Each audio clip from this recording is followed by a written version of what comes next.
7h18 sur Sud Radio, c'est la France qui travaille pendant les fêtes et c'est grâce à notre invité qu'on est émerveillé certaines nuits comme le 14 juillet ou bientôt le 31 décembre. Ça claque, c'est beau, coloré et magique, c'est le métier d'artificier. On reçoit Julien Chenu à côté de Besançon en Franche-Comté. Bonjour Julien, bienvenue. Oui, bonjour. Bonjour Julien et merci d'être avec nous ce matin sur Sud Radio. Racontez-nous d'abord comment est-ce qu'on devient artificier parce que c'est pas un métier banal.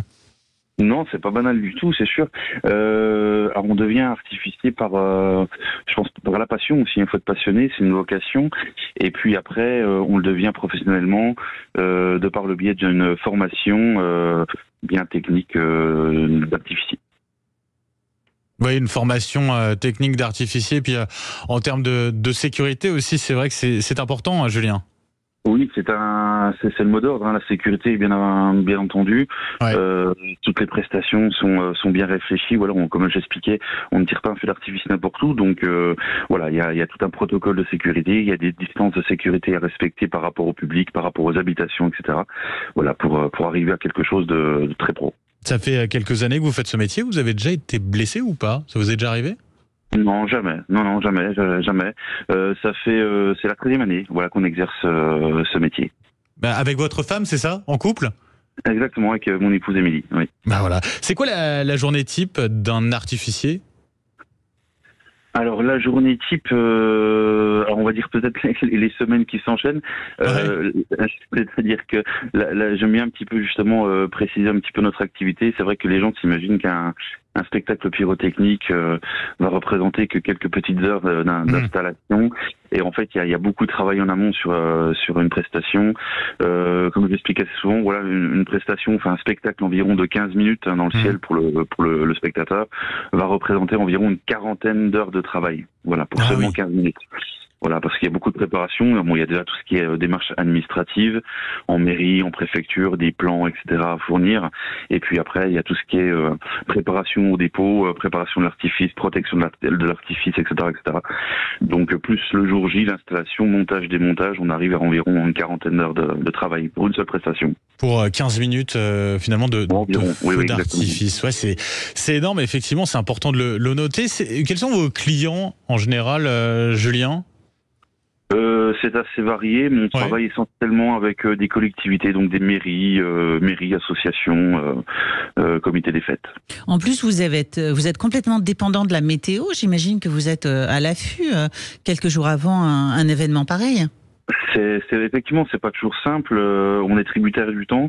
Ceci dit, la météo, ce qui nous embête le plus, on va dire, c'est des vents forts qui peuvent justement dévier l'artifice. Plus que la pluie.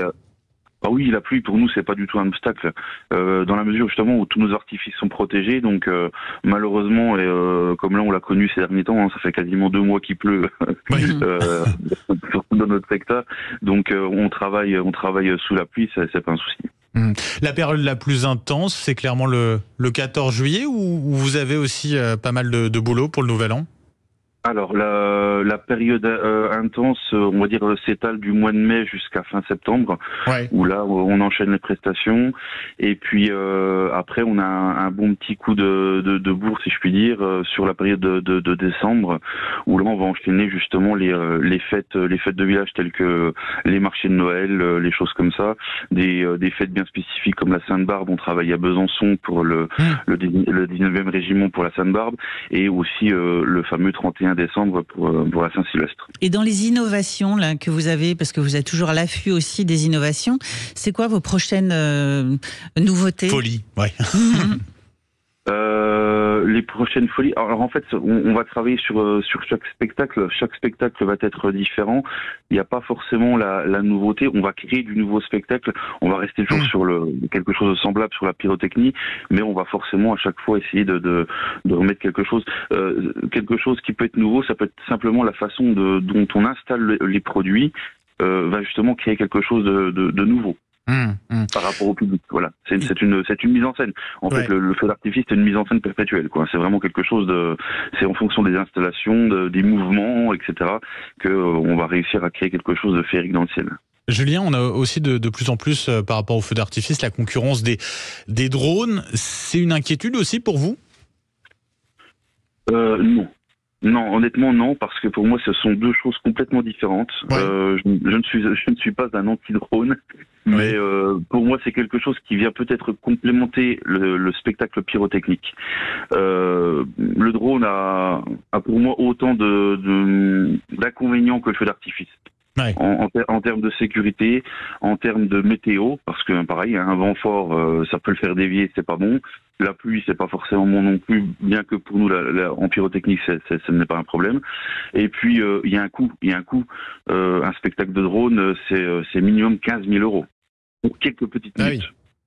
Ouais, donc voilà. C'est un sacré budget donc, aussi. Pour l'instant, on est sur des budgets qui sont quand même assez conséquents. Ouais. C'est très joli. On arrive à créer des formes, on arrive à créer des textes. Hein, en pyrotechnie, on n'est pas capable de le faire. Vraiment du texte. Mais ça reste très cher et ça n'a absolument rien à voir avec la pyrotechnie. Julien Chenu, je rappelle, vous êtes artificier donc en Franche-Comté près de Besançon. Merci pour toutes ces explications. On en sait un peu plus justement sur votre métier. Passez une très belle journée et puis un bon réveillon. Merci. Et si je peux me permettre, on a un site internet si vous voulez en savoir un petit peu plus. Ah oui, allez-y, bien sûr. Donc c'est le www.arti-show.fr. Merci beaucoup Julien. Bonne journée à vous. Merci. Merci. À bientôt. Au revoir.